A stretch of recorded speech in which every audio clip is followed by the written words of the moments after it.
Well, welcome back, friends. Welcome to the place where community and actually giving a damn about something means something, okay? You are now tuned in to the What About Yo Frans We're tuned podcast, okay? You are tuned in with your ever-evolving, and your favorite voice in the room. I'm your girl, Miniskirt Myrt. If you haven't already found out, today you will find out. Now, I just want to say that this is my third episode, and 3 is my favorite number.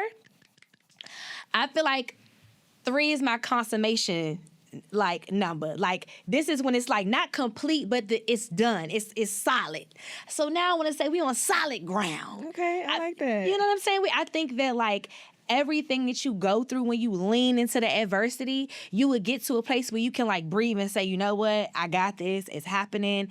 All the good things are coming. God is good. And that's how I feel. I feel like I have fought to get here. And so from here, I feel like the consistency will be easier. The flow will be easier. Everything will be much smoother and easier. That's why I'm like, this is my consummation episode. I like that. Yes. We didn't think of it. You know what I mean? It's like, how do you find the good with the uncomfortable? I wouldn't even say the bad, because you go through so much as a creative just getting pruned that when you look back and reflect, you're like, okay, I see what God was doing now. But at the time, when you in the wilderness, you just think that you just Job and you just getting tested all wild and crazy. You know what I'm saying? You know, you just gotta be happy being a little blind.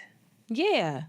But that's the process. It's hard. Yeah. It's hard. Yeah. But the more comfortable you get with your present, the more comfortable you get with like being okay with if everything doesn't go your way, but like really trusting, like that's like a daily exercise.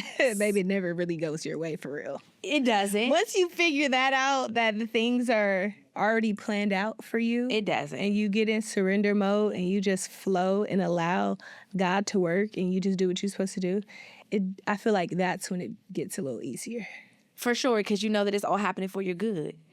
Yeah, and I realized for me, if you follow my podcast or if you're new here, rejection is like a heavy part of my story. Like I've gone through so much rejection. I've gone through so many moments of being uncomfortable that now it's like my nervous system is like, well, I'm prepared for it. So if something almost doesn't go wrong, then it's not that it's too good to be true, but it's almost like I'm not where I'm supposed to be. Like if I'm not going through certain things, like when you see the greats getting tested, it's just like every level of adversity I go through now, I embrace it much differently because I'd be like, girl, you've been through worse. You know what I'm saying? Yeah. So I think that's just a heavier part of my testimony, and I know how much I fought to get here, so I count it all joy. Like now I can really rejoice and say, I'm doing the thing. Like the thing that I'm not going to say struggle, I fought to get here. So now you doing it. Like, just keep swimming. Come on, Dory. Just keep swimming. Just keep swimming. I know you guys hear a voice in the background. That means I have a guest. Clap it up. Woo!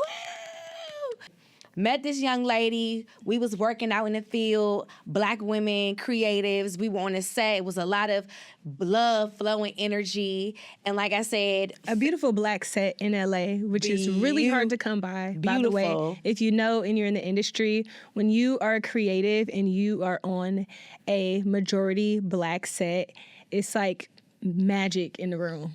It really is. It really feels like coming to America. Like when you feel like, you just feel home, like automatically. Like, baby, I feel like if I wasn't, I was smiling like Eddie Murphy when he got off the boat. It was very home. Yeah. Very much home. I agree. But yes, I'm sitting here with the LA native, LA based. Yeah. Stylist, image consultant. You know what I'm saying? You put the magic in the moment. Black girl magic, okay, period, you know what I'm saying? A little bit of everybody magic, but heavy on the black. You know, heavy on storytelling. And it's not about wearing the garment. It's what's the statement, what's the story behind the clothes when it comes to this young lady? What do you want to tell the people without saying anything? You know what I mean? I feel like that's my thing. I love to talk to people. I don't shy away from that, but it's always a conversation starter. And I think the way that I dress myself, but also the way that I pour into my clients, that's something that I heavily lean into is What story do you want to tell? What do you want people to say? What do you want them to think? What do you want them to feel before y'all jump in the conversation? 100%. And I think that's your superpower. It is. And your resume. And I lean into it. Okay. And that resume spans from Nike to Billboard, a plethora of artists where, like you said, I want to know what story you want to tell. And I think that you have clients that align on that vision. You know what I'm saying? Talk to me. Talk to me, Miss Minnie. You forever giving main character energy, main girl. Body by BT if you nasty. This is the BT Marie. I'm so happy to be here. Yay! Well, you already started to tell the people, but for the people who don't know, tell us a little bit about how you got into fashion and how you knew this was your calling. Oh, so I didn't know exactly what I wanted to do in fashion, right? I knew I wanted to be in the fashion world. I wasn't sure in what capacity. I started off going to school. I was like, oh, I'll do PR. I was like, okay, this is a little too business side, not enough creative. I then started interning at a showroom. I was like, okay, still no. So there was a girl by the name of Charlie Brianna. She was a stylist already. I was such a fan of her work. I DM'd her like, hey, if you ever need an assistant, I would love to assist you on set. She hit me back a few weeks later like, hey, are you available tomorrow? Bring your kit. Child, I didn't know what a kit was, but I wasn't going to tell her that. What year was this? This was 2015. Okay. Yeah. So people were still accessible. Because you know that nowadays people's DMs be flooded and they ain't see. So I'm saying it was good that this was someone you could DM. Let me tell you something. I don't believe in that. I don't subscribe into anybody is too busy to not see what I got going on. Not in the sense of I don't believe anybody is that big, but if my DM is meant to hit somebody, it's going to hit them. Whether that be the one time a day that they happen to check and I popped up at the top of a DM, you know, like it was meant. But yes, at that time, probably not as much to flush out. And yeah, she hit me like, do you have a kit? I was like, yes. Got on Google. No ChatGPT. Okay, no ChatGPT. I got on Google like, what is a stylist kit? And it gave me a whole list of stuff. I went to Target, bought everything, put it in a bag, and I showed it to set the next day. Now, what's the top 5 things that go in the stylist kit for people who don't know? Ooh, top 5. Clips. Okay. They're like spring clamps. Baby, those are our everything, okay? Because you could pull the garments together if they don't fit or something? When I tell you the back of them clothes be looking so crazy, you would never know that it was rubber bands back there, clips, safety pins, tape. The outfit probably don't even fit the person, number one. But y'all don't need to know what's going on, okay? Business in the front, party in the back is what be happening all the time. Lint roller, safety pins, double stick tape, top stick. Specifically, okay? That will double stick anything, okay? It will double stick you from human to human. Like, it's that good. What's 5? I feel like those my ones right there. But it seems like this is a resourceful bag. Oh. You got to be tricks. You know, it's like shoe horns and nipple covers. You got to be prepared for stuff to go wrong. Okay. Because you got to put fires out. Yes and no. I'm not saying that a fire is going to happen. Yes. I'm saying that, for example, on our set. It's like, remember with the pics? They didn't have enough pics. So I'm saying like someone had to stop just to go get Afro pics. So I'm saying by this bag that you're displaying to me, it's like if you prepare, if you stay ready, you ain't got to get ready. Yes. And that's why I said it's not necessarily putting out fires. Like, yes, it is intended to help our process. But it's like if you're in tech, you wouldn't show up to work without your computer. Right. Like, those are the must-have things. And everyone's bag is different of what they have. There's a ton of stuff in that bag all the time. But those are, I would say, the top things. And you showed up ready to go. Yeah. You said, I ain't never been here before. I ain't never been here before, but that was my first shoot that I was ever on set for. It was an editorial. And after that day, I was like, oh, yeah, this is it. This is what I want to do. I found the thing. The thing found me. I love that. Yeah. I love that.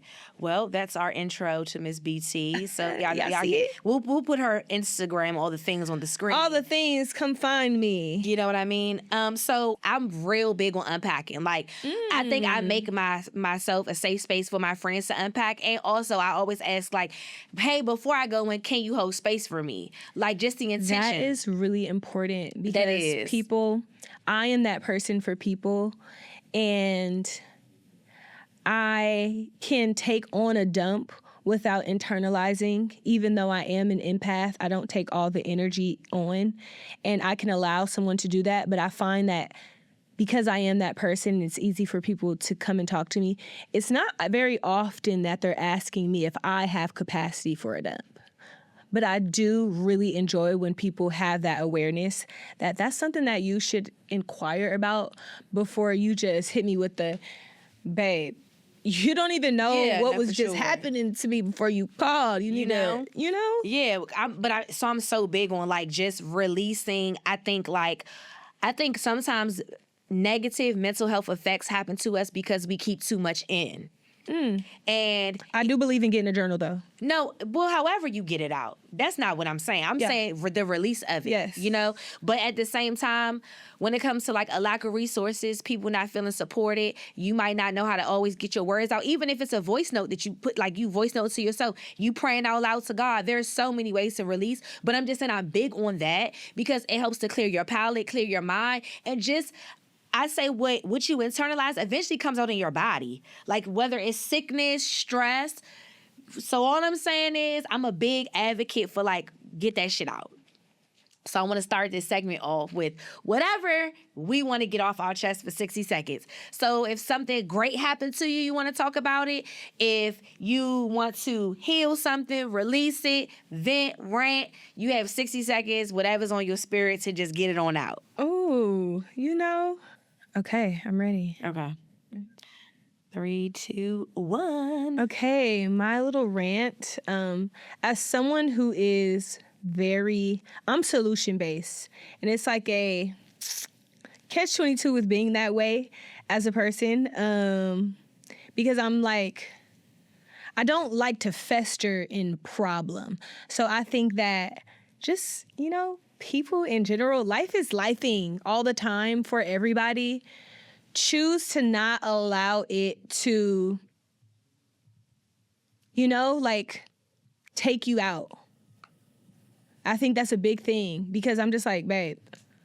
And not like forget about it or don't think about it or don't feel into it, but no, it's a moment. Allow the moment to come. Allow the moment to pass. Feel it. Tomorrow, decide how you want to start over new. It's a new day. It's a new opportunity for you to be in a totally different situation, and God can change your life just that fast.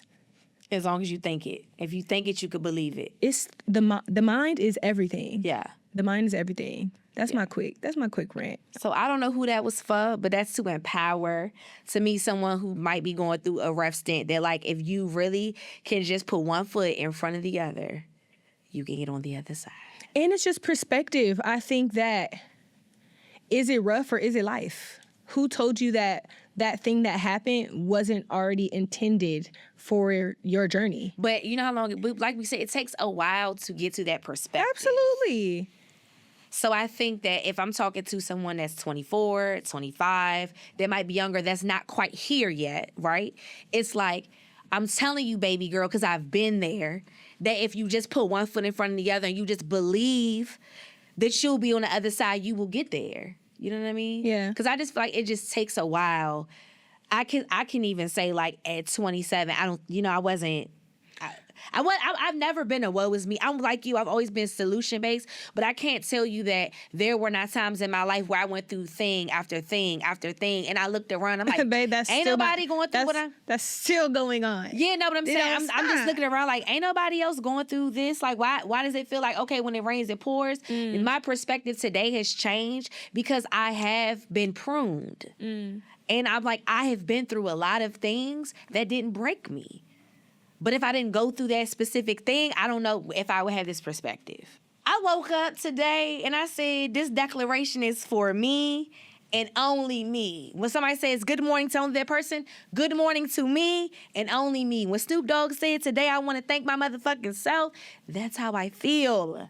Baby girl, you shit fairy dust with a rack like a porn star and a heart for the Lord. And you wonder why they can't take you.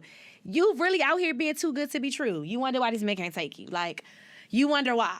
You're still getting ghosted because you're too good. God's like, no, you're actually too good for a lot of shit. And I just want you to understand that since you're too good for a lot of shit and I put you up here, I need you to stop crawling down there in General Pop.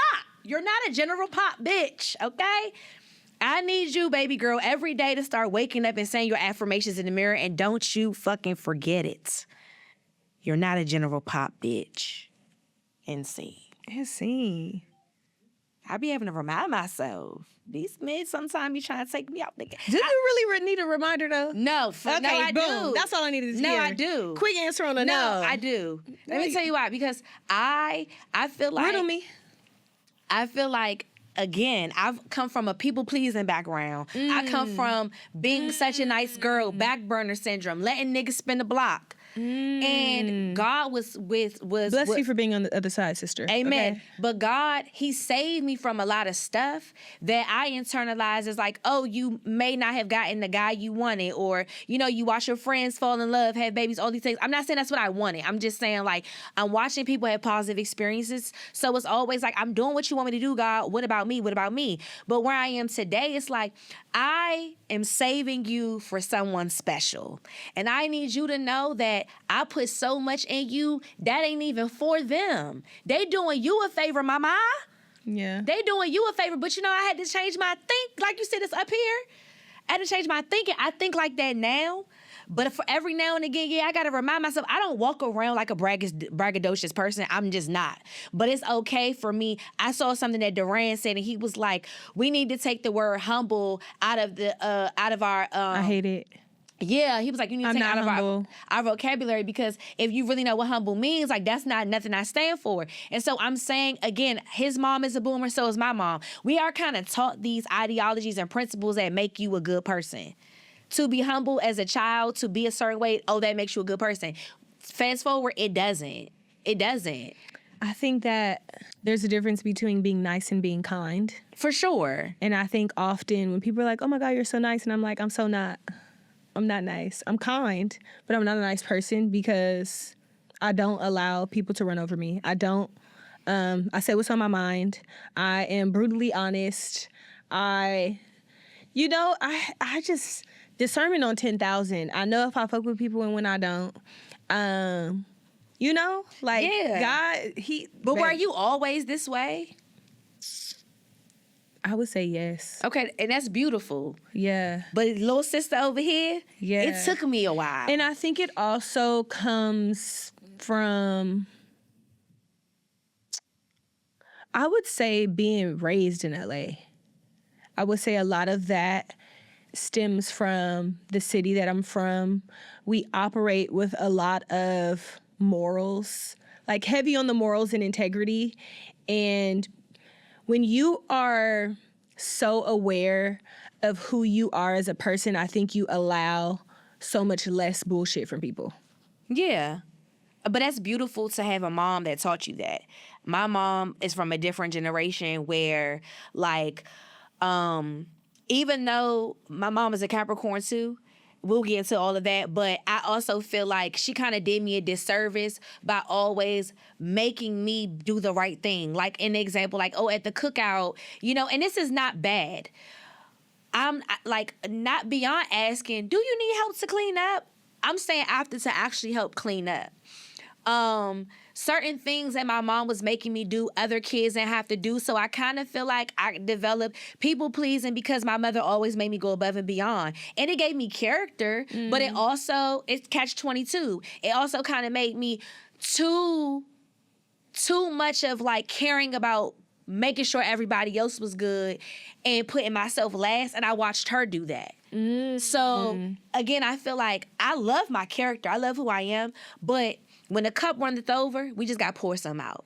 So over the years, God has just refined me. Like, all right, you got the gist, but let's pour some. You don't need to do all of that. Even Jesus wasn't a doormat for people, like you said. So I just feel like I wasn't necessarily raised like that. So, but you hit on something beautiful. When you know when you fuck with somebody and when you don't. You said that, right? Yeah, Period. I do. So I want to get into this icebreaker segment. Okay, let's break it. You know what I'm saying? Because, like I said, I don't know if y'all know, but we recently met on a job this summer, and there was so much synergy and alignment on this set, so much flow, so much love, and we hit it off. So you are watching I would say, blossoming friendship, relationship, connection in real time. So I just want to go back to, when we first met and get into these first impressions. Okay. So we're both gonna answer, but then we're not gonna explain till after. So once I ask you the question, you're gonna answer, then I'm gonna answer, then we'll get into our why. Okay. This is called First Impression Files. First Impression Files. I like that. You know what I mean? That. This is gonna be real good, friend. Okay. This is gonna be real good. What was your first impression of me? Who the girl with that pink ass hair? Okay, that's it. My first impression of you was like, ooh, bow, ooh, fashion, yes. I'm like, oh, I already knew. And my mom like, clock it. So I just migrated my way on over there. Okay, so why? It's so different. Yes, you see girls with colored hair, but I'm like, this high yellow girl with this strong accent. She got a real specific peachy pink hair color. I'm like, when you see, I couldn't pinpoint what you were doing on the set. I'm like, is she one of the talent? Is she working? Is she on somebody's team? Is she doing the hair? Is she doing the makeup? It was such a bold statement, but at the same time, mysterious, because you could have been doing anything anywhere on the set. And I was like, oh, who is that? Okay, period. Yeah. Period. I hate that. My why was because, obviously I saw you opening up, getting the fashion stuff together for Child, she saw me rolling in with them 10,000 racks by myself, and boxes and all the things. When I came back there, you was unpacking and putting stuff together. And then when I went to say hi to Rhapsody, she was super nice, super cool. Then Susie was in there. Everybody was just so nice. I kind of I'm not gonna say elbowed my way in, but it just was I could just post up over here. I found my people. I already knew. So it just was the energy was so open, and I obviously was attracted to the bold pieces you were hanging up.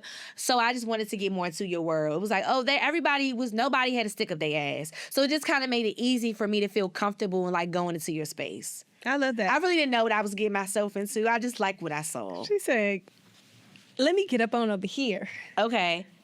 Who looked more approachable? That's a tough one because I don't know. People say that I'm approachable. I would say that I am.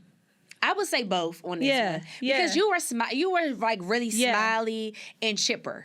Yes. You were in a great mood. That's always my mood too. Yeah, and you was in a great mood. I feel similar, that's just the energy that we, it's inviting. Now, that don't mean you're going to get let in the door, but I will, my energy and spirit might have led you to walk to my door. But we don't know what I was you don't know, you just Sinners never vibes. know. You never know what you're going to get when you get to the door. Sinners, Not everybody you got to be let in. You got to actually, Exactly. Okay, so who do you think initiated the connection beyond the work setting? You did. Yeah, I did. You did. I did. I mean, why? And I love that. Because why?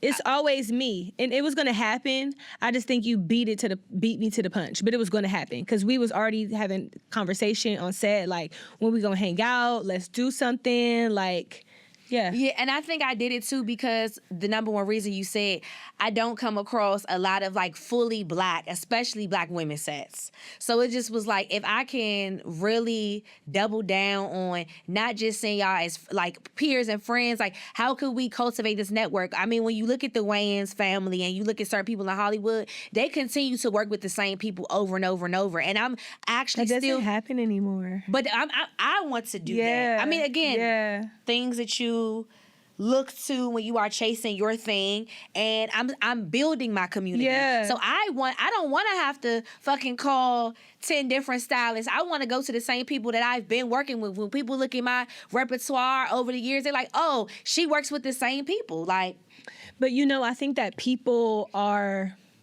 I love that, and it's something that I also take into consideration, like in building a team. And I think that often the space that we're in life, people constantly want to figure out what's better, what's newer, what's hotter. Like, just in what I do specifically, everybody's like, oh, I want that Laws and Diet relationship. I want that Cardi Colin. But y'all don't want to stick with working with a team of people and build. Soon as something better come around that you think look a little more flashy, now you want to hop on a different team. What happened to building a team, babe? What happened to us all locking in and building together? And people don't know what that looks like, but Law and other people have been very transparent about like the woes and ups and downs of also choosing the same team over and over. Like, we're all human. At a certain point in time of working with the same people, y'all become family. It's okay to argue and take some motherfucking space from each other. Like, I want people to also understand that, like, once you spend so much time with people, you will need space from them. You will go through things like siblings and family, and that is okay. As long as the level of respect is maintained. Bingo. I think you can get because everything is not okay. Yeah, no. I'm just saying that people heavy on the respect. I don't want people to always think that everything is going to be sunshines and roses. When I tell you that I text somebody that today, and they were just like, "Oh, like, like, just how are you?" And I was like, "Yesterday with my ass, but everything is not like peaches and rainbows all the time, and that's okay. That's life. Like, it is what it is. Right. New day. Right. Boom. Let's move around. That's it." Yes. My last question for this segment is, when did you go or you realize, oh, I like her?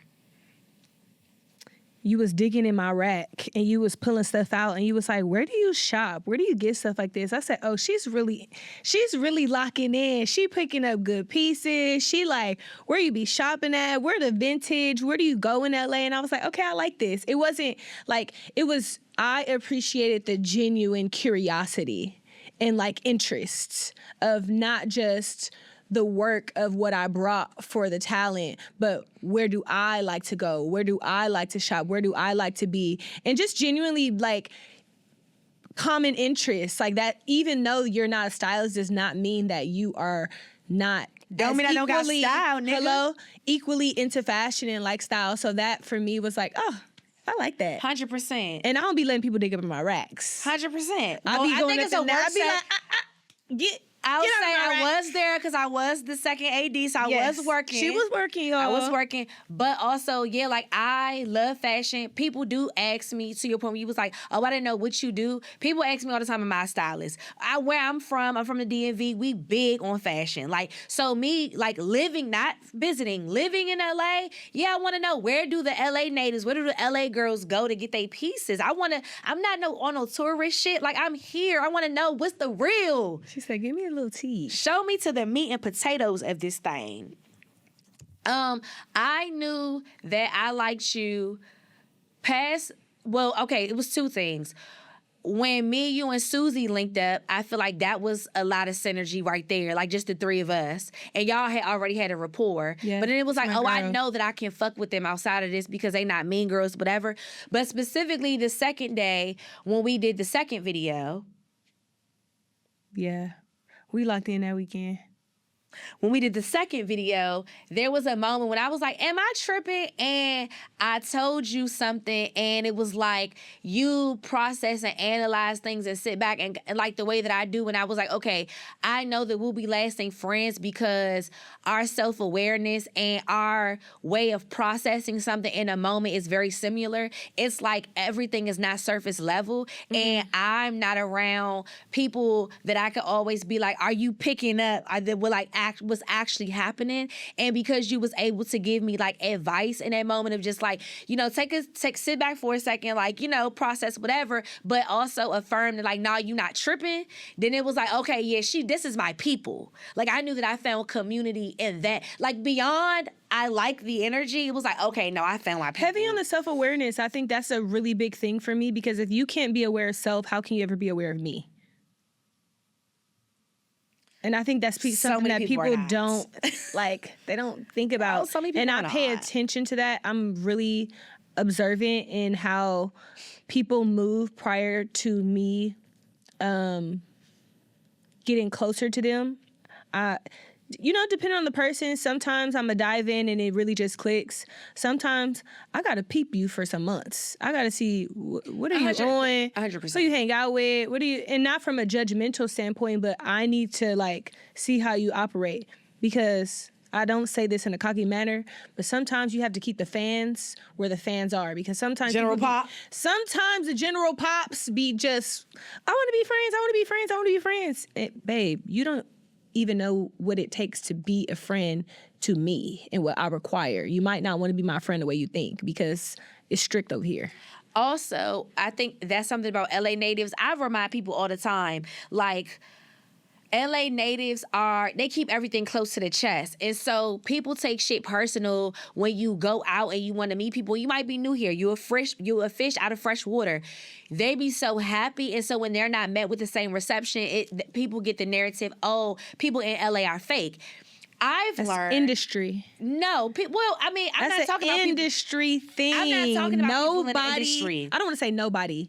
But LA natives, people are slow. Just like you said, you're not nice, you're kind. Yeah. I'm saying that y'all keep stuff to the chest, and so people also, you can't move to a place and expect like everybody to like you, one, but also two, everyone is not your people though. So you can't expect that every room you go into, like you said, people just want to be friends, or just want to link up and click up. What I find is LA natives, they're vetting you, but for their own peace of mind, because I wouldn't let a stranger come into my house if you don't already have proper home etiquette. If you're not gonna take off there's certain things I don't want to have to teach a person that's in my life. You're in my life because there's a certain level of consideration you take. I have to spend time with you to know that. People get offended when off the rip somebody don't want to be your friend. No, that's not the thing. Let the beat build, bitch. It's but I'm also because they don't be looking for friendship. They be looking for connections. They be looking for LA natives, networking. I'm saying y'all it's like, damn, let's lock in person to person first. Right, and that's if what I'm saying. Gonna be willing and able to help you, I will. But like, you know, if your first question is, if your first question is, what do you do? You've already asked me, what do I do to decide, number one, how much respect you're gonna give me, and then two, it's to decipher where you're going to classify where you're going to place me. If I can help you, if you can help me, oh, you're friends with this person, you know, and I find that that's more of a industry, no shade to the transplants. That's an industry transplant thing. And I think there's so many other questions you can ask someone on an initial meet aside from what do you do? 100%. But I'll also say this, as a transplant, all transplants do it. I'm friends with accountants. I'm friends with all types of people. Moving to LA, it's such a mundane thing at this point, like generic, like robotic thing. Like, what do you do? What do you do? What do you do? There's so many people regurgitating it, not realizing the energy that they're putting out. Yeah, because everybody be on autopilot. Just like you say, right. Oh, how are you? I'm good. How are you? I'm good. Correct. How many times did you do that tonight? Right. And LA natives. But I tell people that like, hey, how are you really? Because I feel like you went through this. Hey, I'm good. I'm good. You good. I'm good. Like 4 times tonight. So now that we on time number 5, let's actually lock in on some real conversation. Yeah, no small talk. But what I'm saying, even if it is small talk, like you could tell me something other than I'm good. But what I'm saying is beautiful, that I think that you guys take the time to cultivate relationships. Yeah. And everything is not a microwavable situation. Things take time to build. And so I encourage my transplants to like not be so offended that on the first link up, you feel like someone doesn't want to be your friend or they're shunning you. Like, I think that, like, be self-aware and know who you are and that God will bring you the right people. I've never, ask nobody what they do, because I don't give a damn what you do. And, comma, when people ask me what I do, they know what I say, my best. I do my best. Whatever that is that day, I do my best. And a lot of people are like, oh, I'm going to steal that answer. Yeah, because you trying to crack a code to something that ain't even meant for you to crack the code. If you around me, if you around me long enough, yeah, you will see what the fuck I do. I don't even move with that type of intention because I only want who and what God has for me. So I'm not going into any room concerned about what anybody does. I just don't care. So I'm just saying, like, my encouragement to transplants that are coming to a place and they just want to flourish and like have community, you got to pump your brakes. You got to take a deep breath, and you also got to understand you're going to go through an isolation season. You got to spend time by yourself with God. You got to get to know you before you can be a community with other people. So I'm just saying, I love that LA people they take their time. I'm not going to let you rush my process just because you know. So I just love that. That's something that I learned. Like, LA people actually are not mean. They just don't move at y'all pace. Y'all move at y'all own pace. We not in a rush. We was already here. You know? So Plymouth Rock. You know what I'm saying? Like, we was already here, even though you came with a mission and like, I came and I moved here and in 5 years, Like, I think there's a lot to say about that as well, because I think it is such a beautiful energy that as transplants that you guys bring to what makes LA LA, because I watch transplants really come here with a plan and I'd be like, damn, my homegirl, like, she just got here 6 years ago and she did because you come here with a different hustle versus we were already here, and this is like real life every this day. Is like, yeah. I'm 4 years in, and I don't feel new. When I moved out here because I already had community, and I had been praying and asking God, like, I know I've reached the ceiling in Maryland. What's next? Like, what city you want me to go to? Mm. So I let God tell me where to go. And he said LA. I was never like, oh my God, I got to come here. But I would come here so often. My best friend in college, her sister moved out here. So from the time I graduated college, I would come to LA twice a year. Like, there would be moments my mother would look up and be like, oh my God, are you coming back? So girl, I'm not. If that did happen. So eventually I built up like my skin over time. It was like, oh, this made sense. But yeah, I definitely agree with that. So I do want to take some time to like really, really dig into you right now. Okay. I would consider myself a peopleologist. I like to talk to me. I like to dig into read me down.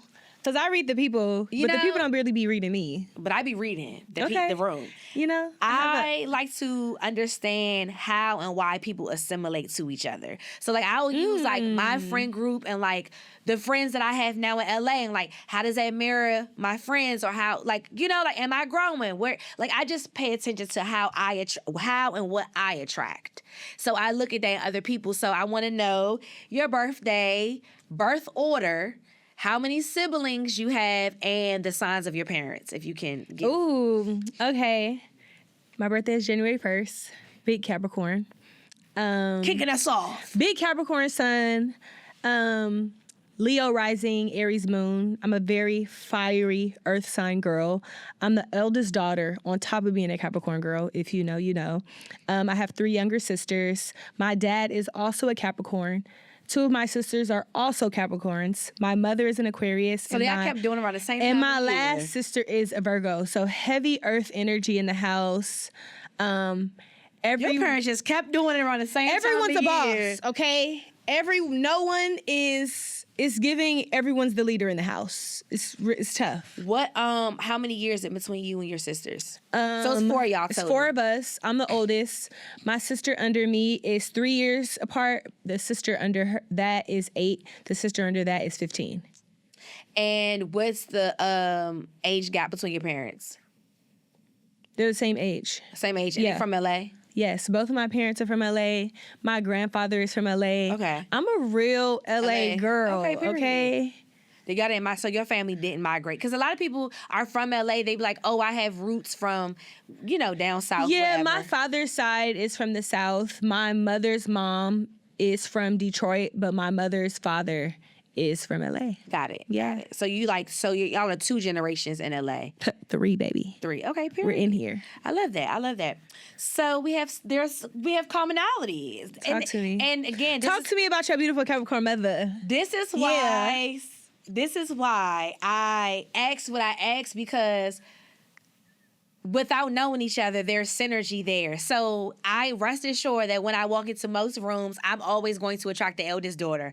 I'm the eldest daughter. Child, we'll be finding each other. We could be in the middle of the motherfucking forest, and it'll be like, oh my God, another one. She's out there. But you don't know that until you actually like get to know each other. I feel like it's an aura that beams from us, and we just like find each other out in the wilderness. It's like we know it's like each you don't know, stories. but you know. Yeah. So I'm an eldest daughter. I have 1 younger sister, but that one could be 3. Hello, if Period. you know. My mom is a Capricorn. My dad is a Cancer. Those are the parents of the zodiac. If you know, you know. My parents are 12 years apart.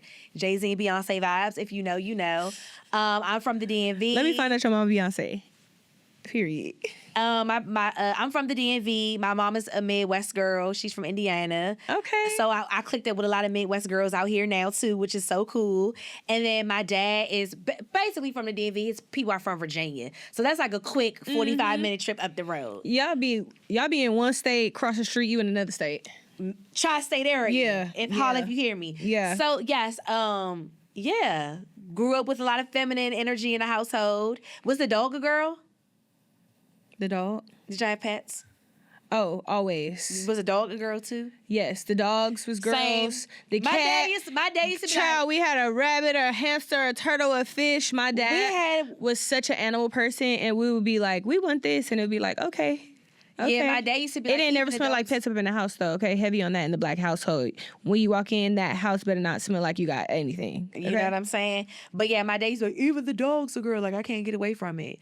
So we have that in common. Yeah, there's synergy there. I love that. It's crazy. I love that. A household with all women. Oh, I didn't tell you my big 3. Yeah, talk. What's your rising and moon? Scorpio. I was about to say it's some water in there. No, Scorpio, but Earth, Taurus, Moon, Capricorn rising. Yeah. So people perceive me as a Capricorn, I guess. But I would say like even my Venus is Virgo.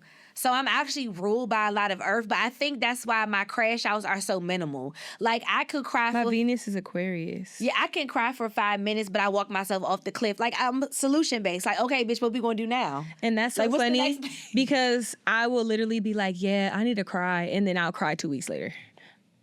I'm due for I'm due for a cry. I'll be like, but wow, when you I could really use a cry right now. And but it's see, just that Aquarius is like, no, hold off as long as you can. Don't unpack that. Leave it where it's at. It doesn't matter. Leave it alone. With the Aquarius mama, child. And this is not like, I'm very emotional. I'm very, very emotional. No, you're self-aware. But I'm emotional too. I think that people assume that Capricorns is a bad thing. No, I think a lot of people assume that Capricorns are not emotional. Because people think y'all mean. Y'all do have a mean streak. We're blunt. We're honest. Let me tell you why you have a mean streak. Because y'all resting bitch face is undeniable. Meaning that I don't think you're not mean. I want to be clear. You're not mean to me, but you definitely have a resting bitch face. Do I? Correct. I feel like I'm everything at once because it's like, yes, I duality. I'm like, yes, I have a resting bitch face, but also I'm very inviting. I'm very kind, but I'm also very truthful and blunt.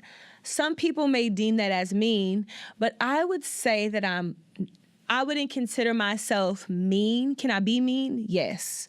But I would say that I wouldn't deem myself as mean because I think that if you think I'm mean, there's just not enough people in your life being honest with you. Mm-hmm. And having a Capricorn mom, I don't know her big 3, but it has to be air in there. because I am emotional as well, but I think that people try to give emotional people like a bad rap, and I feel like, no, I'm just actually in tune with my emotions. I think it's so beautiful to be in tune with your emotions. Yeah, I'm in tune with my emotions. And to be able to feel not just yourself, but like feel other people, have a level of empathy for people around you. Like, I think being emotional is so beautiful. Yeah, I think people just try to give emotional a negative connotation, but it just really means your only emotions are happy and sad. It means you have no versatility and spectrum of emotions. Child. There's so many people who are only happy and sad. So it's like, no, I'm actually just self-aware, and I have emotional intelligence, and I'm aware and I'm in tune with my own emotions. Because I feel like there are so many expressions that God gave us that I'm sorry that you haven't gotten in tune with yours, but you're not gonna make me feel bad for being emotional. A long time, certain things as an empath fill me with emotion. I feel life on a deep level. As I become a woman, I'm like, oh, this is a gift. So I just feel like that was my only thing. Like, people just give a bad connotation on that. Going in to topic talk, which is perfect. Ooh, I like that. Topic talk. Topic talk. So, what you got for me? There was a moment, like I said earlier in the pod, where I realized that you and I were like processing molecules. It was just a moment where I feel like I looked at you and we both were like peeping the same thing. But this probably happened multiple times at this point. I peep all things. I am a peepologist. Baby, okay? Whatever the highest level of a peepologist you could be, I'm in the thick of it. Okay, I think I know what it is too. I kind of felt like one of the producers, he kept asking everybody else, and it's like, I'm right under you, and you like are kind of skating over me and making me feel like I have to beg. So it was just like, you was like, oh, well. Yeah, I think it was a moment of like internalizing possibly just how he was moving, and like, you were like, is this only a B thing? Like, am I tripping? And I'm like, I don't know if I can say this. Yeah, say it. White people don't be as aware as us, child. Okay? Their level of awareness is different. I love the whites, though. Okay. Yeah, no, for sure. But yeah, it's different, you know. So while you're observing something and you are, you know, internalizing it a bit and like, wait, why he acting like that towards me? He has no idea because he's aloof. So that's why I'm like, don't even like don't give it no energy. Don't even give it no thought process, because it's nothing for real. Right. And so what I ended up doing was just taking matters into my own hands, and I got what I wanted. So, I mean, I just, you know, as solution-based, it's like, okay, like I said, once you kind of like, was like, you not tripping, and however, comma, he's aloof. So it's like, this ain't even that, sis. So I said all of that to say, I want to talk about the burden of awareness. The burden of self-awareness, whether it's friends, home, whatever, when you are at such a high level frequency where you observe and absorb all the energy around you and you peep stuff, you are also peeping things that nobody else is really noticing. And as you live your experience, like I said, there might have been a moment where this already set on your spirit. God gave you the revelation, but you also now have to be quiet because I got to see if you even prepared for what I feel I might need to tell you. I've had to learn, they're not ready. You need to keep this to yourself. But because I have a saying, like, I might be early, but I ain't wrong. So it's like sometimes you gotta wait for people to catch up. So I kind of want to. And sometimes you don't. But I want to dig into the experiences of what that feels like. Well, yeah, first I want to know, like, what does self-awareness feel like to you, or what does it mean to you? I know that self-awareness is being so in tune with me and knowing who I am, regardless of what people may view me as, regardless if, you know, how I may come off to someone else. I am very aware of who I am. Nothing can interrupt that. And I think that, you know, like, I think that coexists with my level of self-awareness that I have. And I don't I wouldn't deem, what did you say? I wouldn't deem it as, it can be burdensome. It is burdensome when you are constantly ahead of the curve. Like you said, like when you know something and you might know early, but you know that you aren't wrong. And growing up with that and just peeping it in relationships, in friendships, in, you know, like how someone shows up for themselves, how someone shows up for you, or how they might not. And you have to realize, like, it's not a you thing, you know? And I think when you, just because you peep doesn't mean you absorb the energy. For sure. I think that you can peep and you can be aware and practice discernment on when and if anything needs to be said. Watch out for if this becomes a pattern. I'm pattern recognition queen. That's a part of, like, I think that's along the lines of self-awareness and just being overly observant. For sure. When you just, you know, and I think that's the firstborn things in people. That's a firstborn oldest thing too, like pattern recognition, because I have that easily as well. Yeah, it's burdensome to be hyper aware of not only myself, but I think people in general.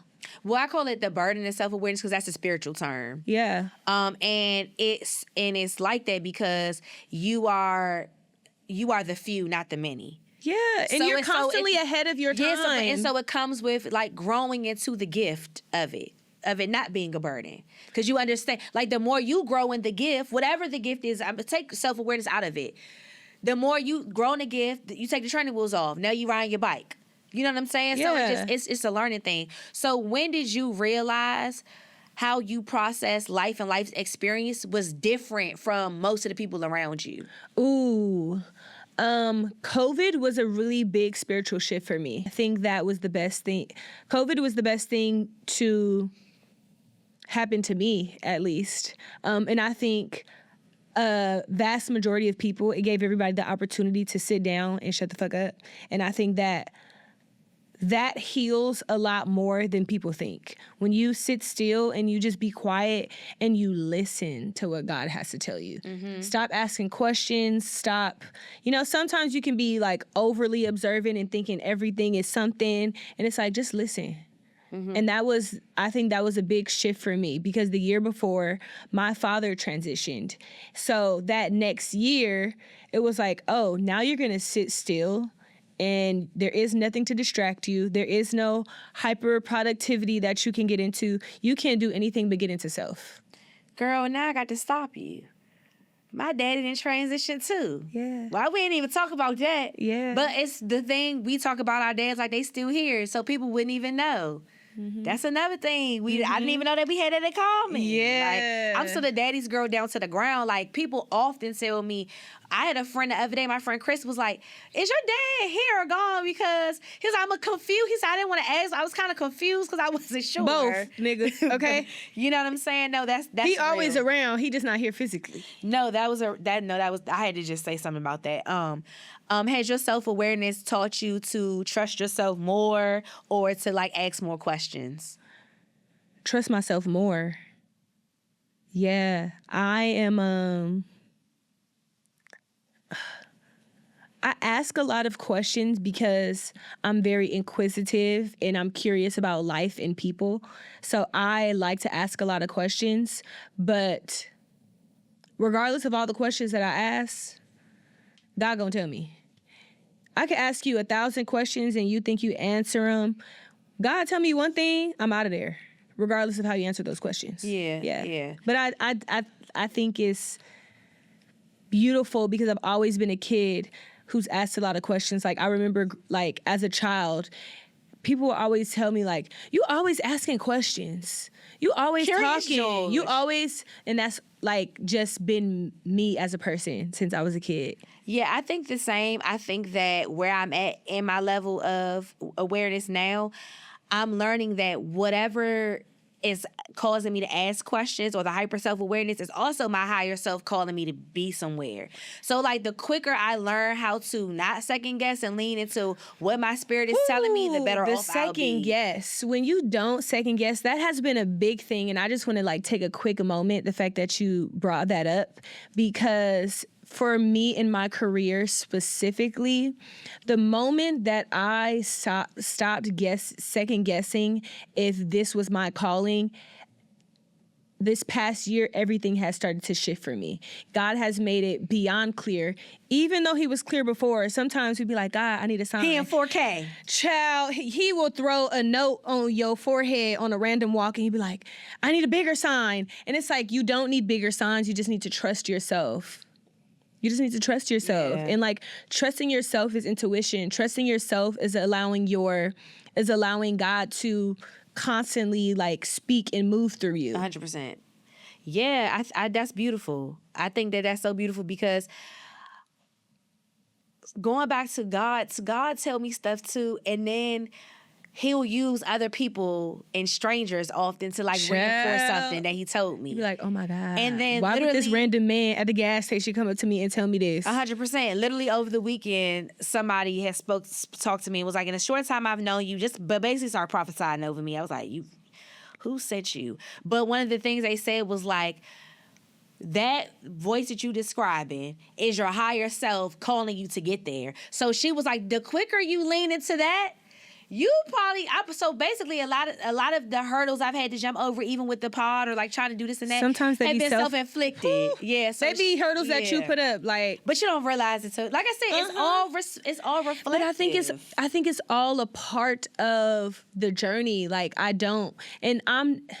it's not on some like hyper positivity, but when you stop thinking that everything is happening to you and understand that it is for you, your shift in perspective of how you view what happens in your life, it completely changes everything that happens along your journey. Is less of like, it's not about positivity or negativity. It's just understanding like, oh, this has to happen. And the more that you continue to trust yourself, I think that's when it's revealed faster and faster. 100%. Like the version of you now, when you do stuff and you be like, ooh, me 6 months ago couldn't have handled this, or me 2 years ago wouldn't have handled this the same, versus you now, you in something, it may not have went the way that you anticipated, it's revealed quick, next day, and you be like, oh, I love this for me. Yeah, and I learned too, like through my trust in God was like, you will give me everything else, but when it pertains to your goals and your dreams and the things that you came out here for, you always second guessing. But why don't you just take the faith that you knew that I had this outlandish credit debt that I was like, I'm not paying that. Well, I was very persistent in going about getting it resolved, and guess what? It got dismissed. Period. And God said, that faith that you knew that you was not paying that debt, I need you to apply that over here. And that's why I keep on saying, like, I've been through so many things, and God be like, how was you cool? Like, I literally know that, like, I'm just preaching to the choir. Like, the more that I lean into that understanding of the things that are happening and knowing that God loves you, he really don't play about you. When Tierra Wax say, I'm winning because God likes me, I felt that on a deep level. Why are you doing this to yourself? Yeah. You know, like, why? Real quick, before we transition out of here, I do want to talk about the self-awareness with friendships. This is real big. Have you ever, because I've gone through this, I am the queen of making a friend and getting rid of a friend. I'll start there. I believe that. When it comes down to like, and we all go through this. I'm not exempt myself. I'm sure there have been times they like, oh, I got to hold my friend hand when I say this. But when it comes down to you having a certain set of information, a certain set of knowledge, you want better for your friend, and you know that this thing is not going to turn out in their favor, how do you gauge in that being early to a thing, go about telling your friend or letting God deal with them? I think just because you tell them, it does not mean that you have exempt them from going through a journey that they are going to have to go on regardless. They're going to have to go on it. You can still let someone know, but what they have to go through is what they have to go through. So release yourself from the outcome. it's not yours to take on. Right, no, that's what I'm saying. But that's the answer. The answer is it's not yours. But I'll say this. There have been very specific things that God has given me information on that I've battled, because I also feel like in it not being my journey, everything is also not my place to just because God gave you the revelation, it's not always your place to reveal it either. And that's when you trust yourself on timing. Is this meant for me to tell this person right now? Is it meant for me to tell them at all? Like, and I think that when you are tapped in with God the way that I believe I am, and I believe the way that you are, you can ask, hey, do I need to tell them this right now? He gonna tell you yes or no. Yeah, and the silence is an answer too. I always tell... Child, that silence be killing me, because I'll ask again. I'll be like... No. Silence is an answer. So you ain't gonna tell me? Because like you said, God make it clear. I think in the situation where I had to go to God and say, okay, this is very heavy. What you want me to do?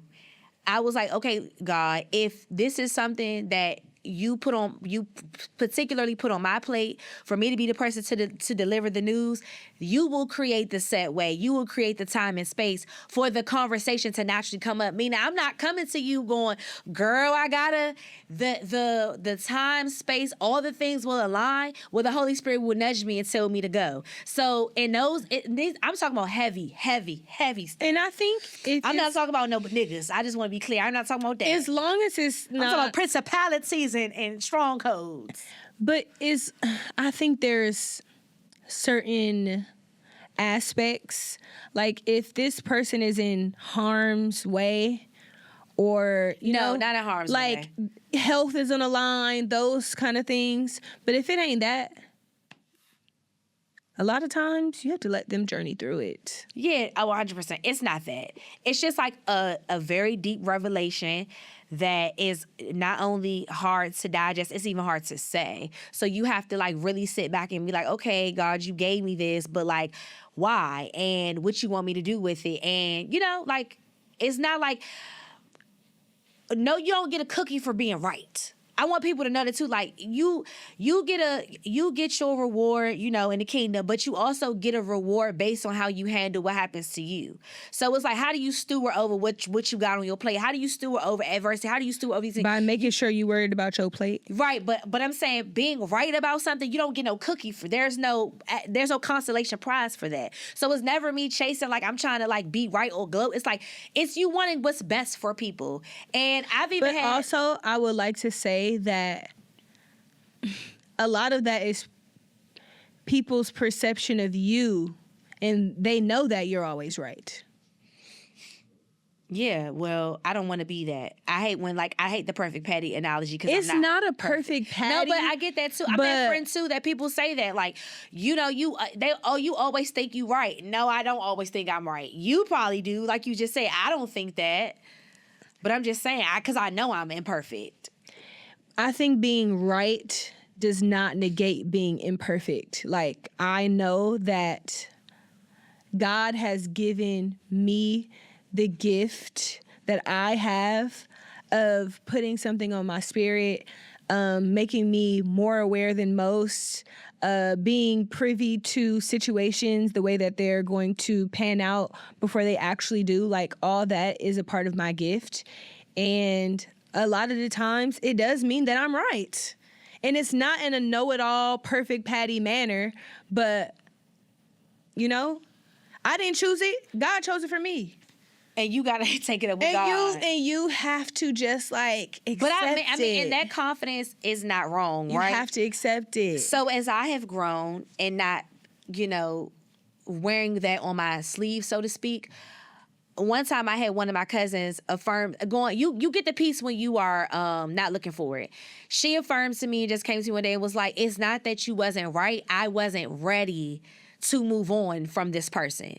So even though you were right in what you were saying, like you said, if I'm not ready, I'm not ready. So what I'm also expressing to you is I save my peace for myself though too, because everything is not, just because God gave you the information, as my dad said, everything that hit your brain ain't meant to come out your mouth. So I love that I'm on this wisdom journey of like, I only want to speak when God wants me to speak. I only want to move when God wants me to move. I actually don't want to do this because it's something that I want to do. If it ain't coming from God through the Spirit, it hasn't been like it's gone through those checkpoints, I'm probably not going to say it because 9 times out of 10, I am right. But this is not about me being right, though. This is actually about me wanting what's best for you, but you got to want what's best for you. But that's a part of you have to allow, for as much as you want the best for some people, you have to allow their journey to be theirs. Yeah, but that's what I said. I cultivate specifically what does God want me to do in this moment and me not being too anxious.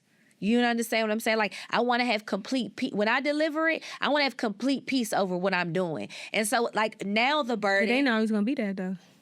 Yeah, but I can sleep good at night knowing that that's what God told me to do, even if it makes you feel uncomfortable. Because I didn't just hear it today. You ain't just get a text message and I ran back to you. No, that's not what happened. 9 times out of 10, if I am delivering like a revelation or something that's more serious, this is something that I have prayed on, that I've fasted about, that I've been in communication with God about. So that's why I'm like, even if it does make me uncomfortable, I can live with myself. You know what I'm saying? Yeah.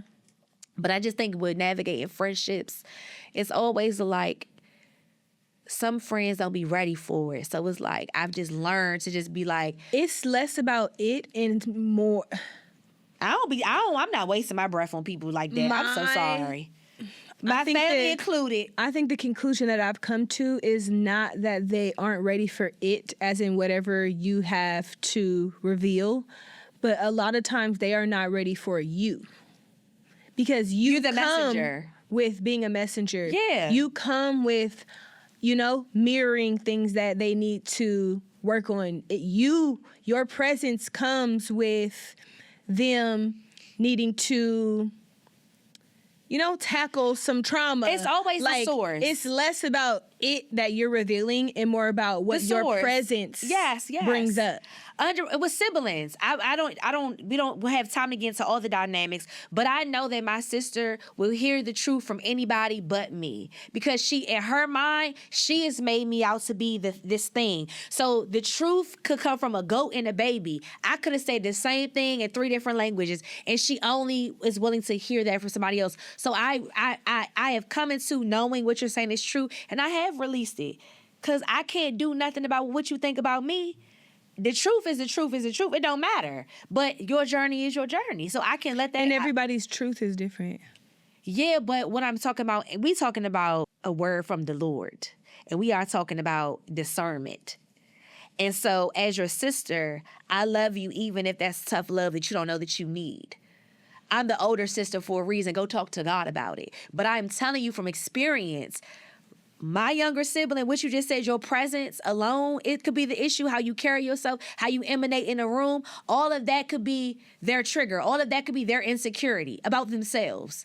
That it doesn't matter if what you could say, pure joy, light, daisies, sunshines, and roses. If they don't want to hear from you, whether it's the truth or not, they're not going to hear from you. That's not on, like you just told me, that's not on you. Release it. So I'm just saying, like, as much as I can love a person, I can now say I can deliver information and release myself from the outcome. Like, the rest is on God. That ain't on me. So to close out, I like to give back to my 20-somethings, my teenagers, and just like a life hack, things that life taught you that nobody else could. You know what I mean?